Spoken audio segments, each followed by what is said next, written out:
ខ្ញុំសូមជម្រាបសួរពុកម៉ែបងប្អូនកូនខ្មែរមហានគរជាទីស្រឡាញ់ជាទីស្នេហា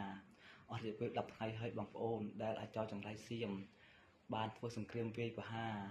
ដណ្ដើមឈ្លានពានដណ្ដើមទឹកដីរបស់ខ្មែរយើងបងប្អូនធន់ដល់ថ្ងៃនេះបងប្អូនសង្គ្រាមឈ្លានពានដល់បល័យនេះបានធ្វើឲ្យបងប្អូនកូនខ្មែរអ្នកស្លូតត្រង់ណាដែលក្នុងអ្វីបន្តិចសោះបានបាត់បង់ជីវិតរហូតដល់16នាក់បងប្អូនយ៉ាងធំជាទីបំផុតនឹងបានរងរបួសចំនួន75នាក់ធ្វើឲ្យពួកគាត់រងទុក្ខវេទនាលំបាកផ្លូវចាប់ឈឺសាពេញអរ៉ាបងប្អូនណារកទីផុតគ្មានឡើយបងប្អូនដោយសារសង្គ្រាមឈ្លានពាននេះបងប្អូនណាដោយសារ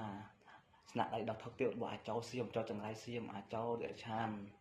អាចោចិត្តអប្រៃអាចោចិត្តអំណាចខូខៅដូចសត្វដេរឆានដូចសត្វខ្លានិងសត្វក្រពើដូចសត្វកញ្ជ្រោងនិងសត្វកញ្ចក់បងប្អូនដែលកំពុងតែរងចាំហេស៊ីណាទឹកដីនៅកម្ពុជាយើងគ្រប់ពេលវេលាបងប្អូនហើយដូច្នេះហើយ